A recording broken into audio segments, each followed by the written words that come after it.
ಧರ್ಮಸ್ಥಳದ ವಿರುದ್ಧದ ಷಡ್ಯಂತ್ರ ಏನಿದೆ ಅದು ಬಟಾ ಬಯಲಾಗಿದೆ. ಸುಜಾತ ಮಾಸ್ಕ್ ಮ್ಯಾನ್ ಮುಖವಾಡ ಎಕ್ಸ್ಪೋಸ್ ಆಗಿದೆ. ಈ ಸಮಾಧಿ ಉತ್ಖನನದಲ್ಲೂ ಕೂಡ ಸಾಕಷ್ಟು ಸಾಕ್ಷ್ಯಗಳು ಸಿಕ್ಕಿಲ್ಲ. ಸಿಂಗರೋಡಿ ಅರೆಸ್ಟ್ ಆದ್ರು ಮಟ್ಟಣ್ಣನವರ್ ಜೊತೆಗೆ ಸಮೀರ್ ಇವ್ರ ಮೇಲೂ ಕೂಡ ಕೇಸ್ ಆಯ್ತು. ಧರ್ಮಸ್ಥಳ ದಂಗಲ್ ಬಗ್ಗೆ ಮಂಜುನಾಥ ಸ್ವಾಮಿ ಭಕ್ತರು ಮಾತಾಡ್ತಾ ಇದ್ದಾರೆ. ಏನ್ ಹೇಳ್ತಾ ಇದ್ದಾರೆ ಸಂದರ್ಭದಲ್ಲಿ ರಿಪಬ್ಲಿಕ್ ಕನ್ನಡದಿಂದ ಮಹಾ ಗ್ರೌಂಡ್ ರಿಪೋರ್ಟ್.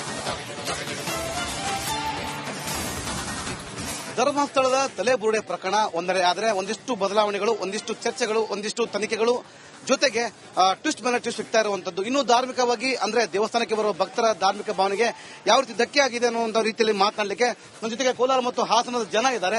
ಅವರೆಲ್ಲರನ್ನ ಮಾತಾಡಿಸೋ ಪ್ರಯತ್ನ ಮಾಡ್ತೀನಿ ನಾನು. ಪ್ರಮುಖವಾಗಿ ಸರ್, ಎಲ್ಲಿಂದ ಬಂದಿದ್ದೀರಿ ತಾವು? ತಮಗೆ ಯಾವ ರೀತಿ ಧಾರ್ಮಿಕ ಧಕ್ಕೆ ಆಗಿದೆ ಅಂತ? ನಾವಿಲ್ಲಿ ಧರ್ಮಸ್ಥಳದಲ್ಲಿ ಆಗುವಂತಹ ಎಲ್ಲ ನಮ್ಮ ಕ್ಷೇತ್ರದಲ್ಲಿ ಏನ್ ಆಗ್ತಾ ಇದೆ, ಮತ್ತೆ ನಮ್ಮ ಧರ್ಮವನ್ನು ಯಾವ ರೀತಿ ಅವಹೇಳನ ಮಾಡ್ತಾವ್ರೆ, ಮತ್ತೆ ಕೀಳ್ಮಟ್ಟಕ್ಕೆ ಮಾತಾಡ್ತಿದ್ದಾರೆ, ಇದನ್ನ ಖಂಡಿಸಬೇಕು.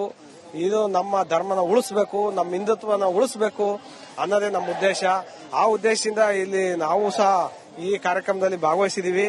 ನಮ್ಮ ಎಲ್ಲಾ FEOದವರಿಗೂ ಸಹ ಹೇಳ್ತಾ ಇದೀವಿ. ನಮ್ಮ ಧರ್ಮಸ್ಥಳ ಆಗ್ತಿರೋ ಘಟನೆಗಳ ಬಗ್ಗೆ ತಮ್ಮ ಧಾರ್ಮಿಕ ಭಾವನೆ ಯಾವ ರೀತಿ ಧಕ್ಕೆ ಆಗಿದೆ ಅಂತ? ಅದು ಒಂಥರ ದುಃಖ ತರ ಆಗ್ತಾ ಇದೆ, ದುಃಖ ರೀತಿ ಆಗ್ತಾ ಇದೆ. ಇದು ಸರಿ ಇಲ್ಲ. ಯಾಕಂದ್ರೆ ನಮ್ಮ ಹಿಂದುತ್ವದ ಮೇಲೆ ಒಂದು ಕಪ್ಪು ಚುಕ್ಕಿ ಇಡ್ದಂಗೆ ಅದು ಸರಿಯಾದ ಸತ್ಯವನ್ನು ಕಂಡಿಡಿದು ಅವ್ರು ಯಾರು ಈ ತರ ಅವಹೇಳನ ಮಾಡ್ತಾರೆ ಅವರಿಗೆ ತಕ್ಕ ಶಿಕ್ಷೆಯನ್ನು ನಮ್ಮ ಕಾನೂನು ಕೊಡಬೇಕಾಗಿ ವಿನಂತಿಸಿಕೊಳ್ತೇವೆ. ನಾವೇನ್ ಸರ್ ಈ ಬಗ್ಗೆ? ನಮ್ಮ ಮೊದಲಿಂದಲೂ ಪುರಾತನ ಕಾಲದಿಂದಲೂ ನಮ್ಮ ಹಿಂದಿನ ಕಾಲದಿಂದಲೂ ಇರಾಗ ಬಂದಿದೆ. ಅದರಿಂದ ಧರ್ಮ ಉಳಿಸಬೇಕು ಮತ್ತೆ ಕಾಪಾಡಬೇಕು. ಅದೇ ರೀತಿ ಎಲ್ಲ ಇದಕ್ಕೂ ಒಳ್ಳೇದಾಗಬೇಕು, ಮೊದಲಿಂದ ಹೆಂಗಿರ್ಬೇಕು ಅಂತ ಹೇಳ್ತೀನಿ. ತಾವೇನ್ ಹೇಳ್ತೀರಿ? ನಾವು ಕೋಲಾರ ಜಿಲ್ಲೆ ಮಾಲೂರಿಂದ ಬಂದಿದ್ದೀವಿ. ಧರ್ಮಸ್ಥಳ ಚಲೋ ಅಂತ ಹೇಳಿ ಒಂದು ಇದರಿಂದ ಬಂದಿದ್ದೀವಿ. ಹಿಂದೂ ಧರ್ಮ ಉಳಿಬೇಕು, ಧರ್ಮಸ್ಥಳ ಉಳಿಬೇಕು, ಯಾವುದೇ ಅವಹೇಳನಕಾರಿ ಹೇಳಿಕೆಗಳು ಕೊಡಬಾರ್ದು ಅಂತವ್ರನ್ನ ಖಂಡಿಸಬೇಕು. ಕಾನೂನು ಪ್ರಕಾರ ಧರ್ಮಸ್ಥಳ ಉಳಿಬೇಕಂತೇಳಿ ನಾವು ಹೋರಾಟ ಮಾಡ್ತಾ ಇದ್ದೀವಿ. ನಮಸ್ಕಾರ, ನನ್ನ ಹೆಸರು ಸುಬ್ಬಣ್ಣ, ಕೋಲಾರ ಜಿಲ್ಲೆ ಮಾಲೂರು ತಾಲೂಕು. ಇಲ್ಲಿ ಏನಪ್ಪಾ ಅಂದ್ರೆ ಇಲ್ಲಿ ಅಪಪ್ರಚಾರಗಳು ತುಂಬಾ ಮಾಡ್ತಾ ಇದ್ದಾರೆ.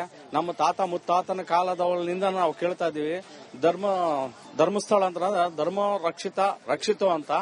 ನಾವು ಧರ್ಮ ಉಳಿಬೇಕು ಅಂತ ಹೇಳ್ಬಿಟ್ಟು ನಾವು ಅಲ್ಲಿಂದ ನಮ್ಮ ಮಾಲೂರು ವಿಧಾನಸಭಾ ಕ್ಷೇತ್ರದಿಂದ ಊಡಿ ವಿಜಯ್ ಕುಮಾರ್ ಅವರ ಪರವಾಗಿ ಸುಮಾರು ಒಂದು 7,000 ಜನ ನಾವು ನನ್ನೆ ಚಲೋ ಮಾಡಿ ಇಲ್ಲಿ ಬಂದಿದ್ದೀವಿ. ಯಾಕಂದ್ರೆ ಇಲ್ಲಿ ಜಾಗ ಸ್ಥಳ ಉಳಿಲಿ, ದೇವಸ್ಥಾನ ಧರ್ಮ ಉಳಿಲಿ, ಇದೇ ತರ ಉಳ್ಕೊಂಡು ನಮ್ಮ ಮಕ್ಕಳ ತರಾಂತರಕ್ಕೋದಿ ಹಿಂಗೆ ನಡ್ಕೊಂಡು ಹೋಗ್ಲಿ ಅಂತ ಹೇಳ್ಬಿಟ್ಟು ನಾವು ಇದ್ ಮಾಡ್ತಾ ಇದೀವಿ. ನಿಮಗೆ ಯಾವ ರೀತಿ ಧಾರ್ಮಿಕವಾಗಿ ಧಕ್ಕೆ ಆಗಿದೆ ಅಂತ? ಇದು ಈ ಪುರಾತನ ಕಾಲದಿಂದ ಅಜ್ಜ ಮುತ್ತಜ್ಜನ ಕಾಲದಿಂದ ಬಂದಿರತಕ್ಕಂಥದ್ದು. ಧರ್ಮ ಒಂದು ಉಳಿದಿರೋದು ಅನ್ನದಾಸೋಹ ಆಗಲಿ ಅಥವಾ ಇದನ್ನ ಸಹಿಸಿದಂತ ವ್ಯಕ್ತಿಗಳು ಈ ಇದ್ರ ಬಗ್ಗೆ ಧರ್ಮಸ್ಥಳದ ಬಗ್ಗೆ ಅವಹೇಳನಕಾರಿಯಾಗಿ ಮಾತಾಡುವಂತ ವ್ಯಕ್ತಿಗಳು ಯಾರೇ ಇದ್ರೂ ಸಹ ಮುಂದೆ ಈ ದೇವಸ್ಥಾನದ ಮುಂದೆ ಏನೂ ಮಾಡಕ್ ಸಾಧ್ಯ ಇಲ್ಲ. ಈ ದೇವಸ್ಥಾನ ಇವತ್ತು ಜಯಶೀಲಾಗಿ ಎಲ್ಲಾ ಇದರಿಂದನೂ ಜಯಶೀಲಾಗಿ ಬಂದಿದೆ. ಮುಂದಿನೂ ಇದೇ ತರನೇ ನಡ್ಕೊಂಡು ಹೋಗುತ್ತೆ. ಮತ್ತೆ ಇದಕ್ಕೆ ಯಾವ ಕಿಡಿಗೇಡಿಗಳು ಏನೇ ಮಾಡಿದ್ರು ಇದರಿಂದ ತಪ್ಪಿಸ್ಕೊಳಕ್ ಸಾಧ್ಯ ಇಲ್ಲ. ನಮ್ಮಂತವ್ರು ಎಷ್ಟೇ ಜನ ಇದಾದ್ರೂ ಸಹ ಈ ಧರ್ಮಸ್ಥಳನಾಗಿಯೇ ಉಳ್ಕೊಂಡು ಹೋಗಿರುತ್ತೆ ಅಂತ ಹೇಳಿ ನನ್ನ ಅಭಿಪ್ರಾಯ ಇದೆ. ಧರ್ಮಸ್ಥಳ ಸನಾತನ ಕಾಲದಿಂದಲೂ ಬಂದಿರತಕ್ಕಂಥ ಒಂದು ಧರ್ಮ ಇದು. ಹಿಂದೂ ಧರ್ಮವನ್ನು ನಾವು ರಕ್ಷಣೆ ಮಾಡಬೇಕಾಗಿದೆ. ಹಾಗೂ ಇಲ್ಲಿ ಏನು ಕಿಡಿಗೇಡಿಗಳು ಇದರ ಬಗ್ಗೆ ಅಪಪ್ರಚಾರ ಮಾಡ್ತಿದ್ದಾರೆ, ಅವರಿಗೆ ತಕ್ಕ ಶಿಕ್ಷೆ ಆಗಬೇಕು, ಮರಣದಂಡನೆ ಶಿಕ್ಷೆ ಆಗಬೇಕು ಅವರಿಗೆ. ಈ ಧರ್ಮಸ್ಥಳ ಶಾಶ್ವತವಾಗಿ ನಮ್ಮ ಮಕ್ಕಳು, ನಮ್ಮ ಮೊಮ್ಮಕ್ಕಳು ಕಾಲಕ್ಕೂ ಸಹ ಇದು ಮಾದರಿಯಾಗಿ ಎಲ್ಲರಿಗೂ ಸರಿಸಮಾನವಾಗಿ ಇರಬೇಕು ಅನ್ನೋದು ನನ್ನ. ಧರ್ಮಸ್ಥಳದ ವಿರುದ್ಧದ ಷಡ್ಯಂತ್ರ ಏನಿದೆ ಅದು ಬಟಾ ಬಯಲಾಗಿದೆ. ಸುಜಾತ ಮಾಸ್ಕ್ ಮ್ಯಾನ್ ಮುಖವಾಡ ಎಕ್ಸ್ಪೋಸ್ ಆಗಿದೆ. ಈ ಸಮಾಧಿ ಉತ್ಖನನದಲ್ಲೂ ಕೂಡ ಸಾಕಷ್ಟು ಸಾಕ್ಷ್ಯಗಳು ಸಿಕ್ಕಿಲ್ಲ. ಸಿಂಗರೋಡಿ ಅರೆಸ್ಟ್ ಆದ್ರು ಮಟ್ಟಣ್ಣನವರ್ ಜೊತೆಗೆ ಸಮೀರ್ ಇವ್ರ ಮೇಲೂ ಕೂಡ ಕೇಸ್ ಆಯ್ತು. ಧರ್ಮಸ್ಥಳ ದಂಗಲ್ ಬಗ್ಗೆ ಮಂಜುನಾಥ ಸ್ವಾಮಿ ಭಕ್ತರು ಮಾತಾಡ್ತಾ ಇದ್ದಾರೆ. ಏನ್ ಹೇಳ್ತಾ ಇದ್ದಾರೆ ಸಂದರ್ಭದಲ್ಲಿ ರಿಪಬ್ಲಿಕ್ ಕನ್ನಡದಿಂದ ಮಹಾ ಗ್ರೌಂಡ್ ರಿಪೋರ್ಟ್.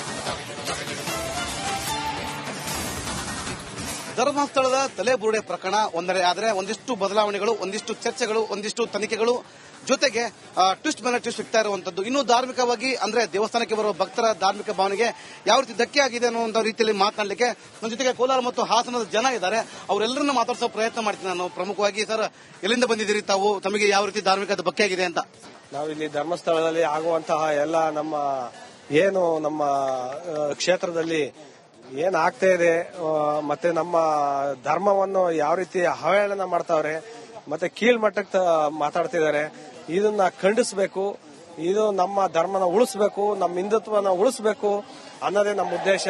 ಆ ಉದ್ದೇಶದಿಂದ ಇಲ್ಲಿ ನಾವು ಸಹ ಈ ಕಾರ್ಯಕ್ರಮದಲ್ಲಿ ಭಾಗವಹಿಸಿದೀವಿ.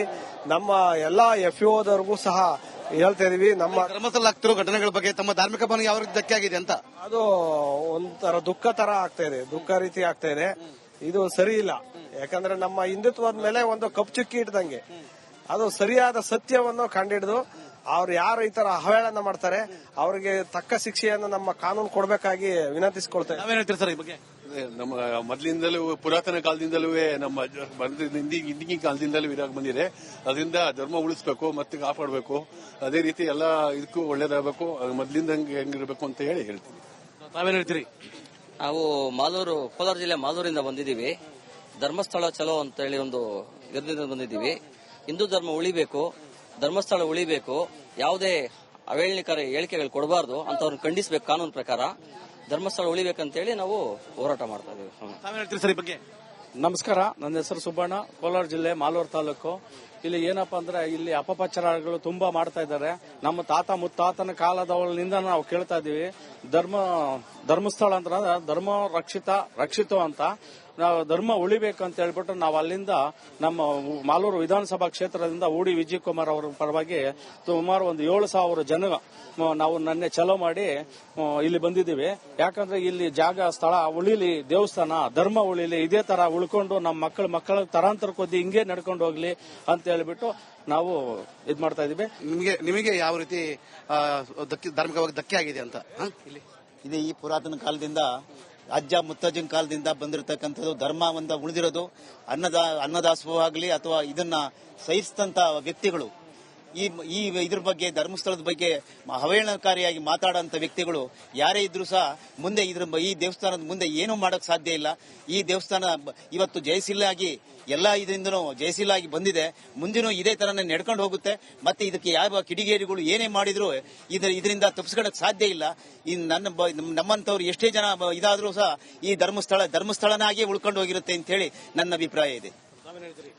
ಧರ್ಮಸ್ಥಳ ಸನಾತನ ಕಾಲದಿಂದಲೂ ಬಂದಿರತಕ್ಕಂಥ ಒಂದು ಧರ್ಮ ಇದು. ಹಿಂದೂ ಧರ್ಮವನ್ನು ನಾವು ರಕ್ಷಣೆ ಮಾಡಬೇಕಾಗಿದೆ.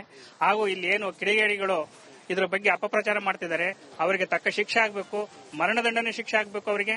ಈ ಧರ್ಮಸ್ಥಳ ಶಾಶ್ವತವಾಗಿ ನಮ್ಮ ಮಕ್ಕಳು ನಮ್ಮ ಮೊಮ್ಮಕ್ಕಳು ಕಾಲಕ್ಕೂ ಸಹ ಇದು ಮಾದರಿಯಾಗಿ ಎಲ್ಲರಿಗೂ ಸರಿಸಮಾನವಾಗಿ ಇರಬೇಕು ಅನ್ನೋದು ನನ್ನ